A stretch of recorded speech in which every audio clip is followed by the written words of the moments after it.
He only laughed because he thought the robe meant nothing. The first person to hear Officer Travis Cole say it was a woman filling up her minivan at Pump 4, and even she froze with the nozzle still in her hand when she realized he was serious. It was just after 6:40 on a damp Thursday morning outside a gas station off Highway 78, the kind of place where people grabbed burnt coffee, checked their mirrors, and kept moving without looking too hard at anyone else. The neon beer sign in the front window buzzed weakly against the gray light of dawn, and the smell of gasoline drifted through the lot as tires hissed over wet pavement. In the middle of that ordinary morning stood a black man in dark federal judge's robes, one hand resting on the roof of a charcoal sedan, the other visible at his side, calm in a way that made the whole scene feel even more unsettling. His name was Elijah Brooks, 56 years old, measured in speech, precise in movement, and carrying himself with the quiet gravity of a man who had spent decades in rooms where words could change lives. He had stopped for gas and coffee on his way to Atlanta for a judicial conference, still dressed from an early ceremonial appearance at a federal courthouse less than an hour away. He had no security detail, no flashing lights, no desire to be recognized. But Officer Cole did not see a respected man on his way to work. He saw a black man in a robe and decided, almost instantly, that it had to be a joke. "Nice costume," he said, loud enough for everyone near the storefront to hear, his voice carrying across the slick concrete lot. "You filming something? Or do you just enjoy confusing people before sunrise?" A few customers looked up, then looked away. One teenage cashier inside the store pressed closer to the glass, eyes wide. Elijah turned slowly, not defensive, not afraid, just tired in the way only decent people get when they realize they are being pulled into someone else's ignorance before they have even had their first sip of coffee. "Officer," he said evenly, "I'm on my way to a work event. If there's a concern, I can show identification." But concern was never really the point. Cole stepped closer, scanning Elijah from head to toe with a smirk that suggested he had already written the story in his head. The robe, the polished shoes, the calm tone. None of it fit the picture he wanted to believe. "Identification," he repeated. "For what, a theater club?" The words landed hard not because they were clever, but because they were careless, the kind of carelessness that grows dangerous when it wears a badge. At Pump 2, a high school teacher named Maya Collins had just stepped out of her Honda Accord, and something in Elijah's face made her stop. He did not look like a man pretending to be important. He looked like a man being asked, once again, to prove he belonged in a country he had already served with dignity. The light rain gathered at the edge of his robe. Somewhere behind the windows, a coffee machine beeped. Cole took another step forward. Elijah did not move. And in the long, uncomfortable silence that followed, everyone at that gas station had a choice to make. Keep pretending this was normal, or finally see what was happening in plain sight. The silence broke the way it always does in moments like that, not with courage, but with small noises people make when they want to pretend they are only watching a misunderstanding. A truck door shut near the air pump. Someone inside the store laughed too quickly at nothing. The register chimed, and still Officer Travis Cole stood there with that same smug look, as if the entire parking lot had become his stage and everyone else had been cast as witnesses to a joke only he understood. Elijah Brooks kept his eyes level, not on the badge, not on the patrol car, but on the man wearing the uniform. There was no anger in his face, only a practiced restraint that had taken years to build and more years to maintain. He had known men like this in different forms all his life. Men who mistook control for authority and suspicion for instinct. Men who believed they could read truth by looking at a person's skin, clothes, and silence. He had spent too many years watching what happened when that kind of certainty went unchecked. "My identification is in my inside pocket," Elijah said, his voice low and steady. "I am going to reach for it slowly." For a moment, it looked as though reason might still be possible. But Cole let out a short laugh and shook his head. "No," he said. "You stay exactly where you are." The words were sharp enough to make Maya Collins step forward before she could stop herself. She was 38, taught 11th grade history at Stone Ridge High, and had spent enough time breaking up hallway confrontations to recognize the difference between confusion and humiliation. This was not a mistake unfolding. It was a decision. "Officer," she called carefully, not wanting to make things worse. "He just said he has identification." Cole turned toward her with the kind of expression people use when they are not used to being interrupted. "Ma'am, this is police business." Maya felt her stomach tighten, but she did not look away. The drizzle had grown steadier now, tapping softly against the metal canopy over the pumps. Elijah's robe darkened at the shoulders with rain, yet he stood without complaint, one hand still visible, posture straight, dignity intact. Across the lot, Daniel Reeves, the station manager, came out from the side door carrying a roll of paper towels. He slowed when he saw the scene, his eyes moving from Cole to Elijah to the small cluster of customers pretending not to stare. Daniel had worked enough mornings to know when trouble might cost him business, but something in Elijah's composure made him hesitate. This did not look like disorder. It looked like a man being publicly reduced for no reason other than someone had decided he did not belong in the image he presented. Cole stepped closer again, his boots leaving dark marks on the wet concrete. "Federal judge," he said, drawing out the words with disbelief. "You expect anyone to buy that at a gas station off Highway 78? He glanced around, as if inviting the crowd in on the insult. A few people dropped their eyes. One man at Pump 6 quietly lifted his phone. Elijah noticed, and a flicker of sadness passed through him, not because he feared being recorded, but because he understood what it meant that strangers now expected proof of what should have been obvious, that respect in this country was still too often granted only after credentials, titles, or consequences entered the frame. "I do not need anyone here to buy anything," Elijah said. "I only need to be treated lawfully." That sentence landed heavier than anything else he could have said. Maya saw it. Daniel saw it. Even the cashier inside the station saw it, and stopped pretending to restock gum by the counter. But Officer Cole only stiffened, as if being spoken to with calm precision irritated him more than any raised voice could have. The rain kept falling. Traffic rolled past on the highway beyond the trees. And in the growing stillness of that ordinary Georgia morning, the distance between authority and abuse began to narrow so visibly that even the people who wanted to ignore it could no longer pretend they were looking at the same thing. Officer Travis Cole did not like the way the man spoke. That was the first thing Maya Collins understood when she watched his face change. It was subtle at first, just a tightening around the mouth, a slight lift of the chin, the kind of reaction that came from someone who was used to being obeyed and offended by composure. Elijah Brooks had not challenged him.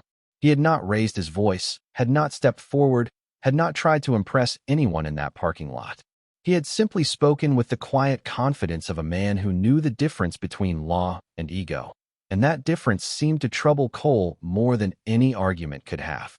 "Lawfully," Cole repeated, like the word itself annoyed him.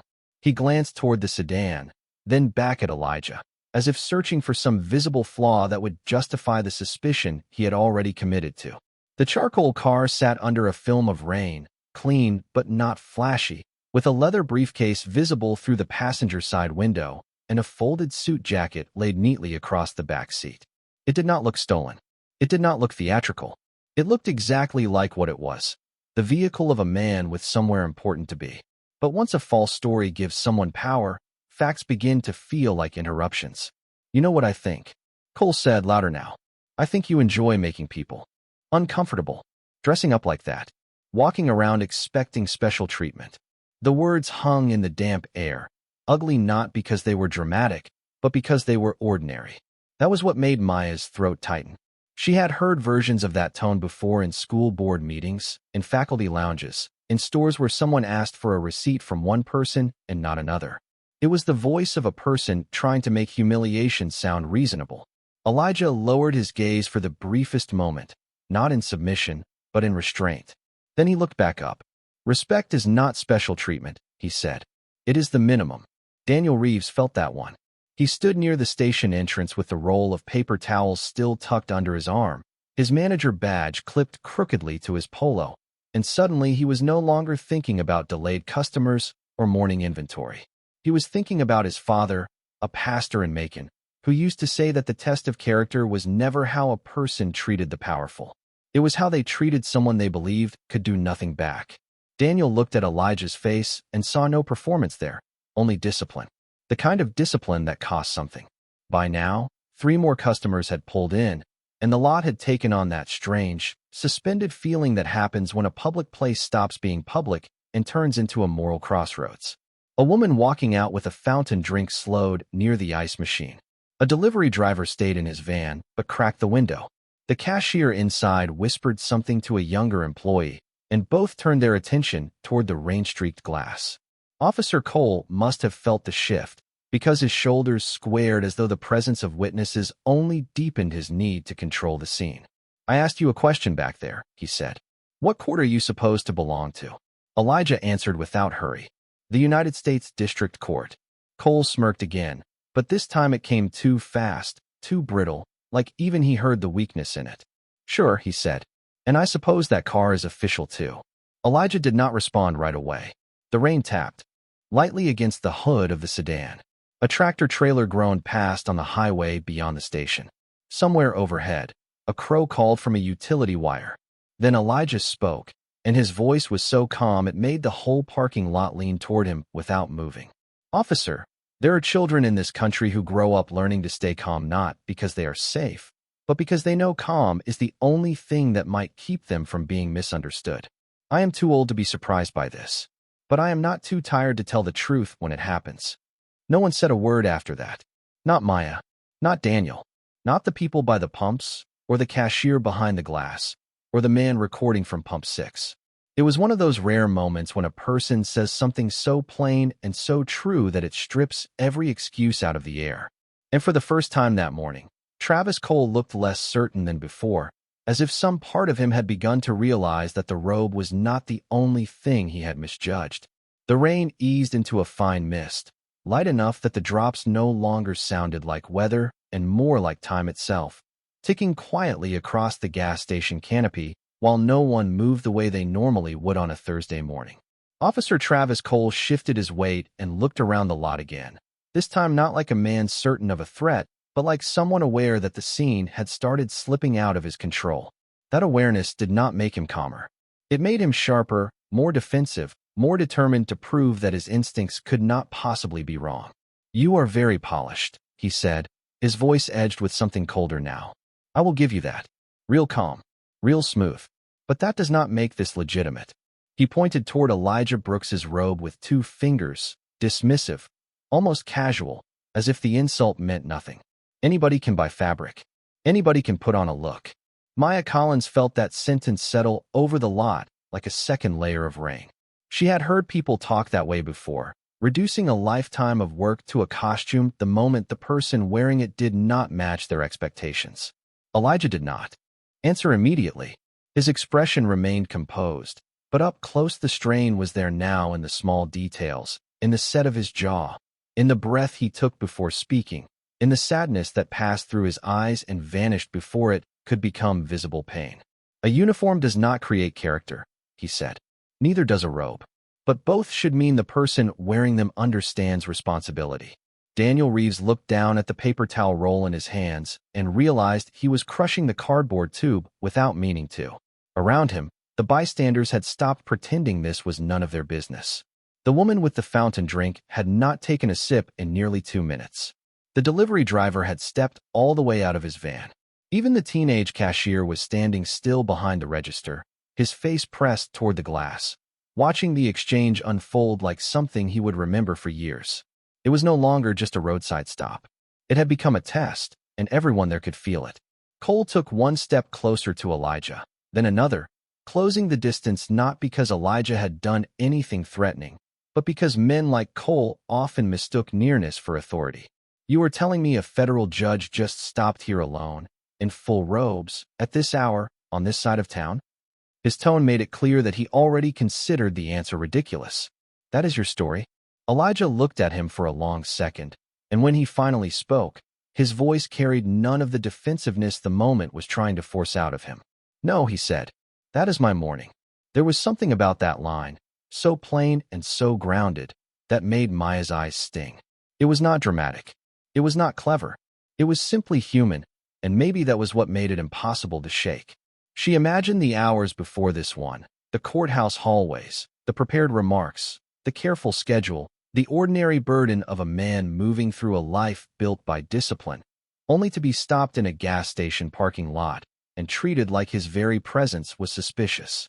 Imagine standing there, she thought, already carrying the weight of everything you have earned, and still being asked to prove that you belong in your own skin. Officer Cole must have sensed the crowd leaning away from him, because his next move came with the kind of brittle confidence people use when they know they are being judged. He turned toward Daniel. "Manager," he said, "you got cameras out here?" Daniel hesitated. "Yes, sir." "Good. Then if he has been trying something, we will see it." That was the first time the accusation fully changed shape. Up until then it had lived in mockery and suggestion, in tone and posture and disbelief. Now it stepped into the open, trying something, as if Elijah had arrived at that station with an agenda beyond buying gas and making it to work. As if a black man in judicial robes needed to be more than unusual in order to be suspect. Daniel swallowed hard. Maya drew one step closer, and Elijah, still standing in the mist with rain along the edge of his sleeves, did not raise his voice when he answered. "Then yes," he said softly. "Let the cameras tell you who decided what I was before I ever spoke." Daniel Reeves nodded once and disappeared back inside the station, pushing through the glass door with a stiffness that told everyone he understood exactly how serious the moment had become. The bell above the entrance gave a tired metallic ring. Then the lot fell quiet again except for the low hum of idling engines and the faint static of highway traffic in the distance. Officer Travis Cole kept his eyes on Elijah Brooks, but there was a new tension in his posture now, something restless beneath the authority he was trying so hard to project. It was the tension of a man who had built his confidence on quick judgments and was beginning, however reluctantly, to feel the ground shift under one of them. Still, he did not step back. Men like him rarely did when they still believed volume could outrun truth. "We will see what the cameras show," he said. "And until then, you stay right here." Elijah gave the smallest nod, not because he accepted the disrespect, but because he refused to let someone else's disorder rearrange his own. The mist clung to the fabric of his robe, tracing the folds in darker lines, and for the first time Maya Collins noticed how tired he looked around the eyes. Not weak, not frightened, just tired in the deep, familiar way of someone who had spent a lifetime staying composed in rooms where composure was demanded of him more harshly than it was of anyone else. She wondered how many mornings like this existed in America without cameras, without witnesses, without anyone willing to say afterward that something had been wrong from the start. A pickup truck rolled into the lot, slowed, then parked near the side air machine. The driver, an older black man in a denim jacket, glanced toward the scene and did not get out. He stayed behind the wheel, watching with an expression that looked less like surprise than recognition. That, more than anything, unsettled Maya. Not that this was shocking, but that for some people it was painfully familiar. Elijah seemed to notice him too. His gaze softened for half a second, and when he spoke again, he did not speak only to Cole. He spoke into the air between all of them. "This is how dignity gets tested," he said quietly. "Not in the grand speeches. Not in the ceremonies. In places like this. In parking lots. In the few minutes when someone decides whether to see a person or a stereotype." No one moved after that. Even Cole did not interrupt. It was as if the sentence had drawn a line around the moment and forced everyone standing there to choose which side of it they were on. Inside the station, Daniel reappeared near the front window with the teenage cashier beside him, both looking toward the back office where the security monitor was kept. Maya could see the blue flicker of the screen reflected on the glass. She did not know what the footage would show exactly, but she knew one thing already with complete certainty. It would not show threat, disorder, or deception. It would show a man arriving, speaking calmly, reaching for nothing, bothering no one. It would show what had been obvious to anyone willing to look without prejudice. Officer Cole folded his arms, then unfolded them again. "You talk a lot about dignity," he said, his voice lower now, almost clipped. "But you still have not explained why you are dressed like that out here."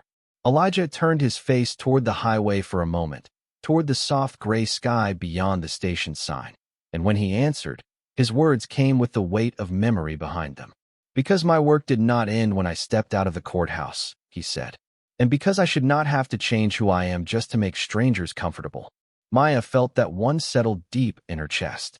It was not just a reply. It was a truth larger than the morning, larger than the robe, larger than one officer in one gas station lot. And as the security footage began loading inside, and the first hints of unease touched the faces of those who had stayed silent too long, The air itself seemed to change, as though the truth had finally entered the scene and was waiting, patiently, for everyone else to catch up. Inside the gas station, the security monitor cast a pale blue glow across the counter, turning the rows of gum, lottery tickets, and cigarette cartons into something almost ghostly in the early morning light. Daniel Reeves stood with one hand on the register and the other braced against the counter as the footage loaded. Beside him, the teenage cashier, Jordan, leaned forward so far his forehead nearly touched the glass partition behind the till.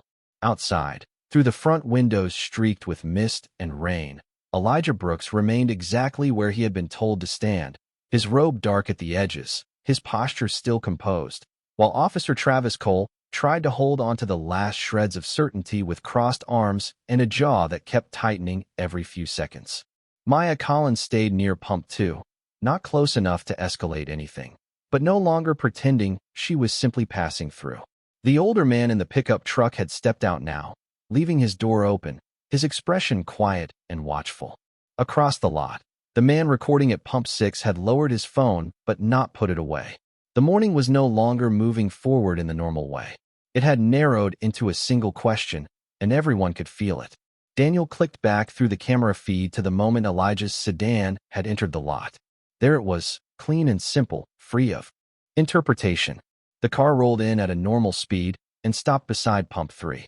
Elijah stepped out alone, closed the driver's side door, and adjusted the front of his robe with the absent-minded care of someone more concerned with being presentable than being seen. He inserted his card into the pump, looked once toward the storefront, then stood quietly waiting as the gas began to flow. No hurried movements, no suspicious glance over his shoulder, no interaction with anyone. Just a man starting an ordinary stop on an ordinary morning. Jordan blinked. "That is it," he said under his breath. Daniel did not answer at first. He kept watching. The next frame showed Officer Cole's patrol car entering from the far side of the lot, not responding to a call, not approaching a disturbance, just turning in, slowing, and stopping with sudden interest the moment the officer noticed Elijah in the robe. Daniel could feel something cold move through his chest as the sequence unfolded. Cole stepped out. He looked at Elijah. He did not check the store. He did not speak to anyone else. He did not ask the manager whether there had been a complaint. He simply walked straight toward the man at the pump, already carrying the posture of suspicion before a single word had been exchanged. "Oh no," Daniel muttered, almost to himself. Jordan looked up at him. "What?" Daniel exhaled through his nose, eyes still fixed on the monitor. He decided before he knew anything. Outside, Cole glanced toward the front window and caught sight of the two figures inside. For the first time all morning, his eyes flickered with something that did not look like control. It was not guilt yet, not accountability, just discomfort, the kind that comes when the story you built too quickly begins to crumble under the weight of simple facts. Maya saw it too. She turned slightly toward Elijah, studying the side of his face, and what struck her most was that he did not look relieved. He looked resigned, as if this was only one more page in a book he had been forced to read his whole life. Imagine standing there, she thought, and knowing the truth will come, but also knowing the truth never arrives in time to protect your dignity from the first insult. Daniel pushed open the station door and stepped halfway outside, rain mist gathering in his hair. "Officer," he called, not loudly, but with enough firmness to carry. Cole turned. So did everyone else. Daniel swallowed once. The footage shows he did nothing wrong. The words landed with no drama, no music, no thunder, just the clean force of reality spoken out loud. Elijah closed his eyes for the briefest second, then opened them again. He did not smile. He did not gloat. He only lifted his chin a fraction, as though the truth, while necessary, had never been the point. The point had always been what happened before the truth was checked. And in that damp gas station lot, with strangers staring and the rain hanging like a veil over everything, more than one person began to understand that the deepest wound in moments like this was never the correction. It was the assumption that made the correction necessary at all. For a moment, no one in the parking lot seemed to know what to do with the truth now that it had been spoken out loud. Daniel Reeves remained by the open station door, one hand still on the metal frame, the mist settling across his shoulders as if even the weather had paused to hear him. The footage shows he did nothing wrong. The sentence did not echo, but it did something more powerful. It removed the last excuse from the air. Officer Travis Cole looked at Daniel, then at the store window behind him, then back at Elijah Brooks. And in that brief movement, his authority began to lose the one thing it had depended on all morning: certainty. Yet even then, he did not apologize. He did not step back. He did not ask the question that should have come first. Instead, he reached for the excuse people reach for when they have been confronted with facts, but are not ready to surrender pride. Maybe he had not done anything yet, Cole said, his voice flatter now, less theatrical, but still stubborn. Does not mean I was wrong to check. Maya Collins felt anger rise in her chest then, not hot and wild, but cold and steady. That word landed hard. Check. As if what had happened were routine. As if suspicion had fallen from the sky with no history behind it, no pattern, no choice. Elijah heard it too. The older man by the pickup truck lowered his gaze with the quiet weariness of someone who had heard that language used too many times to disguise something uglier underneath. Then, before anyone else could speak, a dark SUV turned into the lot from the highway entrance and rolled to a clean stop near the patrol car. The vehicle was unmarked, but there was nothing casual about the way it moved or the woman who stepped out from the driver's side. She wore a charcoal overcoat over a navy suit, her posture upright, her expression focused, and the moment Elijah saw her, something in his face changed. Not relief exactly. Recognition. The woman crossed the wet concrete with measured steps, ignoring everyone else until she reached him.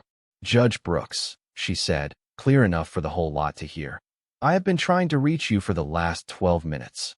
Then she turned, her eyes resting on Officer Cole with the controlled stillness of someone used to command. "Renee Foster, United States Marshals Service."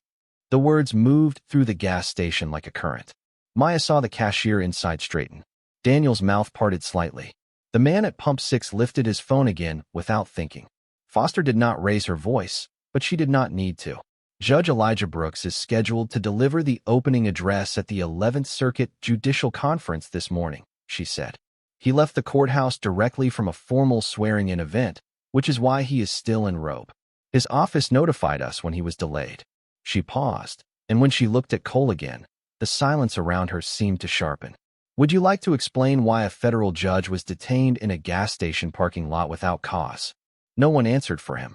No one could. Cole's mouth opened slightly, then closed. His face had lost its earlier color, not dramatically, but enough that the confidence he had been wearing all morning now looked like something borrowed and poorly fitted. Elijah stood in the mist beside Marshal Foster, his robe still dark from the rain, his gaze steady and unreadable. He did not appear larger because of the title that had just been confirmed. If anything, what made the moment powerful was that he had seemed dignified before anyone there knew who he was. The title did not create his worth. It only exposed how easily others had denied it. Imagine standing there, Maya thought, and watching a man become respectable in the eyes of strangers only after another official arrived to translate his humanity into a language they were willing to trust. Foster took one slow breath, then said, "This morning should have begun with respect, not verification." And in the stillness that followed, even the people who had stayed silent from the beginning could feel the shame of how long it had taken truth to receive the simplest thing it should have had from the start. Marshal Renee Foster did not raise her voice, but the authority in it changed the entire lot. "Officer, step away from Judge Brooks and call your supervisor." Now, there was no room in the sentence for confusion, and that more than anything seemed to drain the last performance out of Travis Cole. He stood there for one long second, shoulders stiff, rain gathering at the edge of his uniform, caught between the habit of command and the reality that command had left him. Then he took a slow step back. It was a small movement, barely 3 feet, but everyone watching understood what it meant. The power in the scene had shifted, not because Judge Elijah Brooks had finally become worthy of respect, but because the system had finally caught up to what he had been all along. Maya Collins felt herself exhale for the first time in what seemed like forever. Daniel Reeves stayed by the station door, his heart still beating too hard, while Jordan inside the store stared openly now, no longer pretending he was just passing time between customers. The older man by the pickup truck nodded once to himself, the kind of nod people give when they have seen truth arrive late, but are grateful it arrived at all. Cole reached for his radio with fingers that no longer looked steady. He spoke in clipped, professional phrases, requesting a field supervisor and stating there had been a misidentification. Misidentification. The word floated across the wet concrete, like something clean and technical, and Maya almost flinched at how small it sounded compared to what everyone had just witnessed. Elijah heard it too. His expression did not change, but there was something tired in his eyes that said he understood exactly how often real humiliation was repackaged into harmless language the moment accountability entered the room. Marshal Foster glanced at him, then back at Cole. "This was not a misidentification," she said. "This was a failure of judgment." No one argued with her. A few minutes later, another patrol unit arrived, followed by a supervisor in a dark rain shell whose face tightened the instant Foster identified herself and repeated what had happened. He asked for Daniel to preserve the security footage. He asked for the names of witnesses. He asked Cole for a brief statement, but even from several yards away the imbalance was obvious now. Cole was no longer directing the morning. He was explaining it. That difference mattered. It mattered to Maya, who had spent years teaching her students that systems did not improve because they said the right words, but because someone insisted on naming the wrong thing correctly. It mattered to Daniel, who suddenly understood that pressing save on a security file could be a moral act. It mattered to Jordan, who would go home that night and tell his mother that uniforms did not always mean fairness, but silence made unfairness easier to survive. And it mattered to Elijah, though not in the way people might assume. He did not look satisfied. He did not look triumphant. He looked like a man measuring the cost of yet another morning stolen by someone else's assumption. Foster spoke quietly with him near the sedan while the supervisor began collecting information. The robe still hung heavy with mist, its dark folds marked by the weather and the weight, but Elijah wore it the same way he had from the beginning, with gravity rather than display. Maya could not hear every word, only fragments carried by the damp air. Conference can be delayed. No, it should not be. Judge Brooks. After this, no one would question it. That is precisely the problem. Those words stayed with her. Precisely the problem. Because the real wound was not that a respected federal judge had been questioned. It was that respect had arrived only after titles, agencies, and official voices entered the scene. A supervisor's notepad could document the timeline. The cameras could preserve the facts. The department could open a review and use whatever careful phrases it preferred. But none of that would erase the first judgment, the first laugh, the first easy decision that a black man in robes at a gas station must be pretending. As the mist thinned and a weak line of sunlight finally appeared behind the clouds, the lot began slowly returning to itself. Engine started. A customer reached for the door. Someone finally took a sip from a melting fountain drink. Yet nothing felt ordinary anymore. Because once people truly see the distance between procedure and respect, they cannot unsee it. And standing there beside his car, while others discussed reports, footage, and consequences, Elijah Brooks seemed to understand the deepest truth of the morning better than anyone else. Accountability can correct a record, but only character can prevent the harm that made correction necessary in the first place. By the time the field supervisor finished taking statements, the rain had almost disappeared, leaving behind only a damp sheen on the concrete and the faint smell of wet asphalt rising under the first thin wash of morning light. The gas station had begun to breathe again in cautious, uneven ways. Pumps clicked. Car doors opened and shut. A delivery truck pulled out toward the highway. But the ordinary rhythm of the place now felt altered, as if the lot itself had witnessed something it would not easily forget. Judge Elijah Brooks stood beside his sedan while Marshal Renee Foster spoke quietly with the supervisor a few yards away. The robe he wore no longer looked unusual to anyone there. That was the cruel irony Maya Collins could not shake. Nothing about it had changed. The cloth was the same. The man inside it was the same. Only the willingness of others to believe in what they were seeing had changed, and that said more about them than it ever had about him. Daniel Reeves emerged from the station with a fresh cup of coffee in both hands, then hesitated before offering one to Elijah. "Sir," he said, his voice careful, "I do not know if you want this, but it is on the house."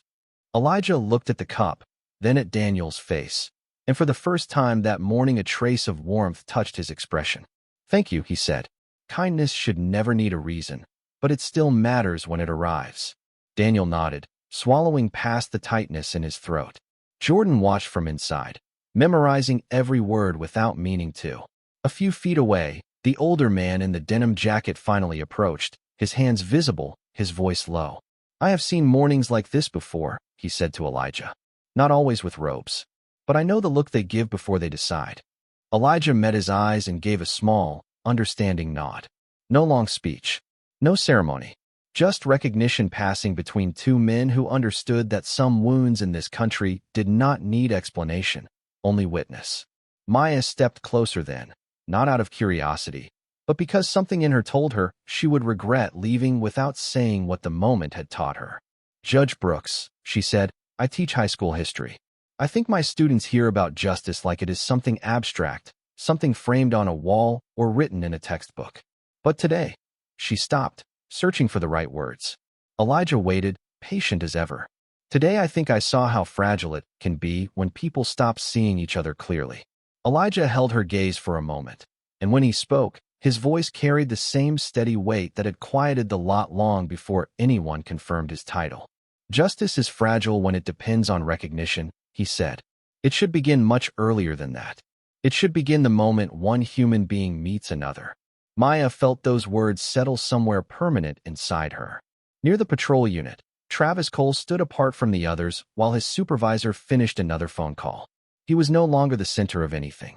The lot had moved around him, beyond him, and whatever explanation would come later in reports and reviews could not change the truth of what had happened in the first 5 minutes of that morning.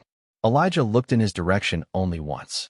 There was no triumph in the glance, no hunger to humiliate in return. Only disappointment, deep and quiet, the kind that asks more of a person than anger ever could. Then Foster returned with a small leather folio and the updated schedule for the conference. "We can still get you there in time," she said. Elijah took the folio, then looked back at the gas station one last time, at Maya, Daniel, Jordan, the man in the denim jacket, and even at the officer who had mistaken authority for truth. "The danger was never that he did not know who I was," Elijah said softly. "It was what he was willing to do before knowing." No one answered him, because nothing needed to be added. The sentence moved through the cooling air and settled over the station with the force of a verdict no court had to issue. Then Elijah Brooks opened his car door, set the untouched coffee carefully in the cup holder, and prepared to leave for the conference he had nearly missed. But before he got in, he paused and looked once more at the people who had witnessed the morning unfold. "Respect," he said, "is not something we owe only to titles. If we wait for proof of worth before offering dignity, then we have already failed each other." And with that, he slipped behind the wheel and closed the door. The engine started softly.